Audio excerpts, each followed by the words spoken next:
అందరికీ శుభోదయం. మనం ఇంతకు ముందు ఏ పాఠ్యాంశం నేర్చుకున్నాం? గుర్తుందా అందరికీ? Very good. ఏం లెసన్?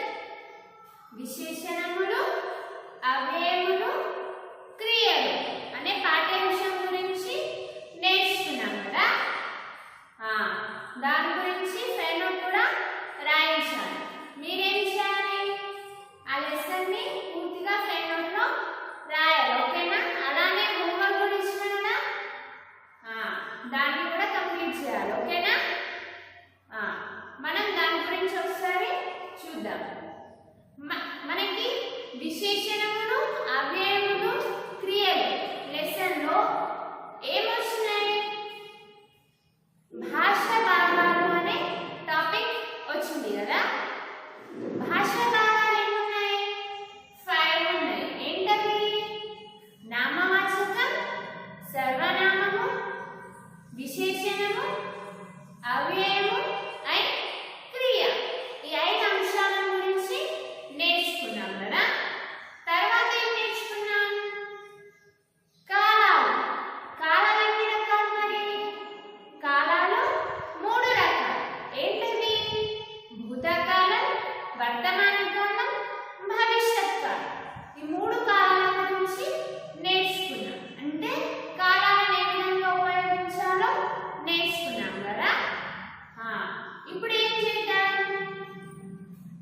3వ పాఠ్యాంశమైన విభక్తులు, ప్రత్యయములు అనే పాఠ్యాంశం గురించి నేర్చుకున్నాం. ఓకేనా? అంతకుముందు మీరు దేశమనే గడ్డ వృక్షం, విశేషణములు, అవ్యయములు, క్రియలు అనే పాఠ్యాంశాలు పూర్తి చేశారా మరి? ఒకవేళ రాయకపోతే ఫ్రెండ్ నోట్ లో నీట్గా రాయండి. ఓకేనా? ఇప్పుడు మనం 3వ పాఠ్యాంశమైన విభక్తులు, ప్రత్యయముల గురించి చర్చించుకుందాం. ఓకేనా? అందరూ టెక్స్ట్ బుక్ ఓపెన్ చేయండి. పిల్లలు పేజ్ నెంబర్ 13 ఓపెన్ చేయండి అందరూ. మనం ఏం లెసన్ చెప్పుకుంటున్నాం ఇప్పుడు? విభక్తులు, ప్రత్యయములు. ఏంటి? నాతో పాటు మీరు చెప్పండి. విభక్తులు, ప్రత్యయములు.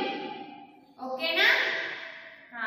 మనకి ఈ విభక్తులు, ప్రత్యయములు, విభక్తులు అనేవి ఎందుకు ఉపయోగపడతాయంటే పదాలను, వాక్యాలను మార్చడానికి విభక్తులు అనేవి ఉపయోగపడతాయి. ఓకేనా?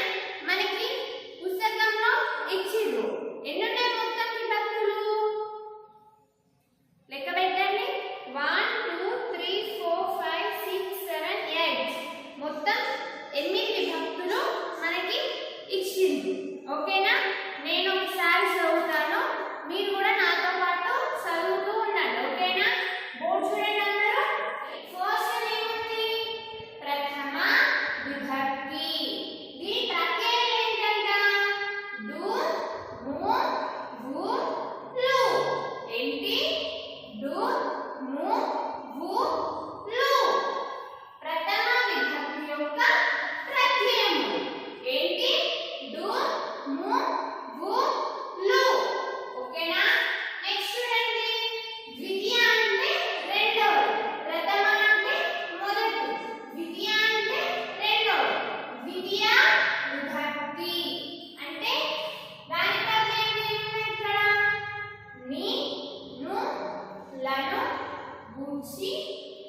విభక్తి.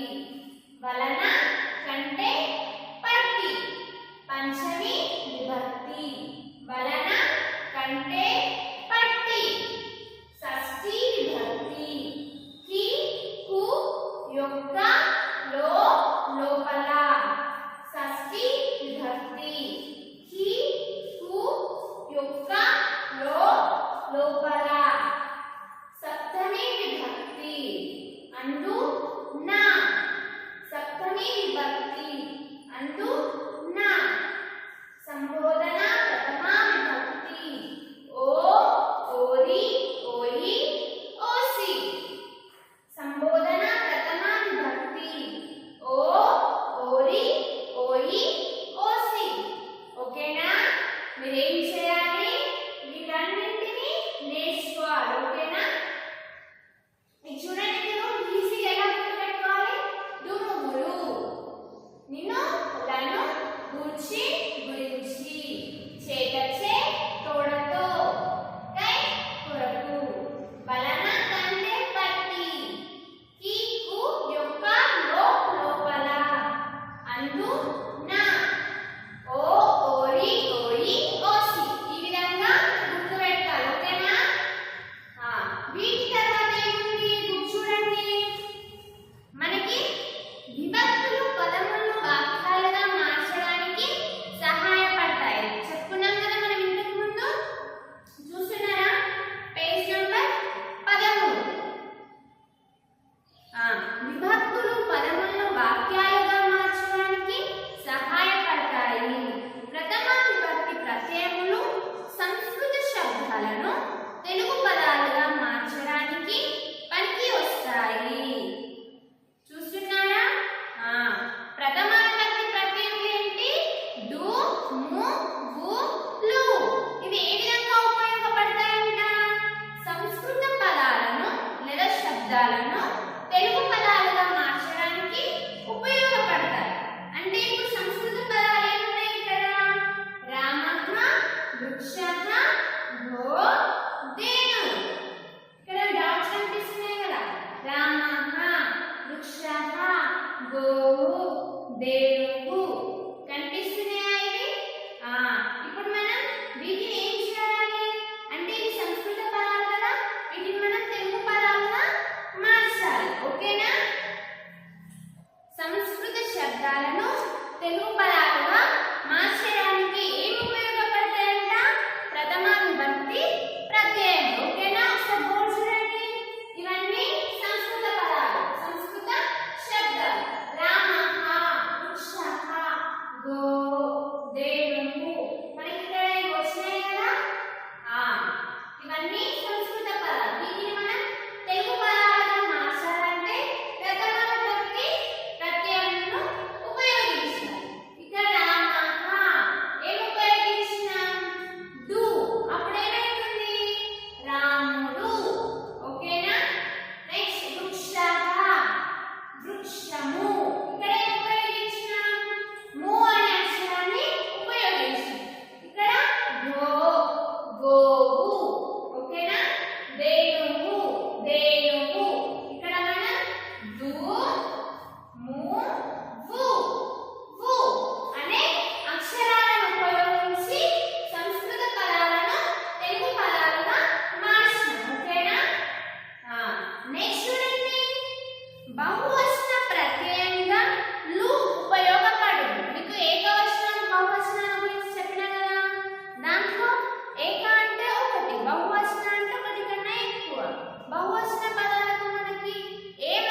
బాలక. మనకి మూవీస్లలో చూస్తాం ఏమంటారు చిన్న పిల్లల్ని ఓరి బాలక బాలక అని ఉపయోగిస్తాం. నెక్స్ట్ ఓసి ఓసి ఒరే అని పిలుస్తాం కదా, ఓయి. ధూర్తురా తిట్టడానికి మనం ఉపయోగిస్తాం. అంటే ఇవన్నీ దేనికి సంబంధించినవి పిలవడానికి ఉపయోగపడే పదాలు. ఓకేనా. నెక్స్ట్ చూడండి, రాముని తండ్రి దశరథుడు. అతడు తన పుత్రులను చక్కగా పెంచి పెద్ద చేశాడు, చదువును చెప్పించాడు. నెక్స్ట్ ఏముంది, రవి రాజును గురించి ఎదురు చూస్తాడు, హరి అతని గురించి మాట్లాడాడు. ఇవన్నీ ద్వితీయ విభక్తి ప్రత్యయాలు. మీరు చూడండి ఇక్కడ పుట్టిన మీకు ఎక్కడెక్కడ ద్వితీయ విభక్తి ప్రత్యయాలు కనిపిస్తున్నాయి చెప్పండి. ద్వితీయ విభక్తి అంటే ఏమొస్తాయి, నీ ను లను గూర్చి గురించి అనేది వస్తాయి. ఇప్పుడు చూడండి, రాముని తండ్రి దశరథుడు. ఇక్కడ ఏమొచ్చింది, నీ అనే అక్షరం వచ్చింది. నెక్స్ట్ చూడండి, అతడు తన పుత్రులను చక్కగా పెంచి పెద్ద చేశాడు. ఇక్కడ ఏమొచ్చింది, పుత్రులను. ఇక్కడ కూడా ద్వితీయ విభక్తి ప్రత్యయం అనేది వచ్చింది. నెక్స్ట్ చదువును చెప్పించాడు. ఇక్కడ కూడా ను అనేది వచ్చింది. నెక్స్ట్ రవి రాజుని గూర్చి ఎదురు చూస్తాడు. ఇక్కడ ను వచ్చింది, గూర్చి వచ్చింది. హరి అతని గురించి మాట్లాడాడు, గురించి. ఇవన్నీ ఏమవుతాయి, ద్వితీయ విభక్తి ప్రత్యయములు అనేవి అవుతాయి. ఓకేనా. ఇప్పుడు చూడండి, రాముని తండ్రి దశరథుడు. నీ కింద మీరు అండర్లైన్ చేసుకోండి. ఓకేనా. అతడు తన పుత్రులను చక్కగా పెంచి పెద్ద చేశాడు. పుత్రులను నన్ను నువ్వు కింద అండర్లైన్ చేయండి. ఓకేనా. చదువును చెప్పించాడు, చదువును నువ్వు కింద అండర్లైన్ చేసుకోండి. రవి రాజును గూర్చి ఎదురు చూశాడు, నువ్వు కింద అండ్ గూర్చి కింద అండర్లైన్ చేయండి. హరి అతని గురించి మాట్లాడాడు, గురించి కింద అండర్లైన్ చేయండి. మీకు ఒకవేళ తెలియకపోతే పైన ద్వితీయ విభక్తి ప్రత్యయాలు ఉన్నాయి కదా, నేను లాను గూర్చి గురించి, వీటిని చూసి ఇవి ఎక్కడెక్కడ ఉన్నాయో అక్కడ అండర్లైన్ అనేది చేయండి. ఓకేనా. నెక్స్ట్ చూడండి, రావణుడు వరబలం చేత గర్వించాడు, సీత అతనిచే అపహరించబడింది. రాముడు కోతి ముక్కతో లంకకు వెళ్ళాడు, లక్ష్మణుడు తన అస్త్రం కూడా ఇంద్రజిత్తును చంపాడు. ఇక్కడ మనకి ఏమున్నాయంట, ఇవన్నీ తృతీయ విభక్తి ప్రత్యయాలు. రావణుడు వరబలం చేత ఏమొచ్చింది, వెరీ గుడ్. చేత అనేది ఏమవుతుంది, తృతీయ విభక్తి ప్రత్యయం. నెక్స్ట్ చూడండి, హరి అతని గురించి సీత అతనిచే అపహరింపబడింది. అతని చే అనే అక్షరం వచ్చింది. రాముడు కోతి ముక్కతో లంకకు వెళ్ళాడు. ఇక్కడ ఏమొచ్చింది మరి,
బలవంతుడు కంటే నేరమును పట్టి శిక్ష వేస్తారు పట్టి ఓకేనా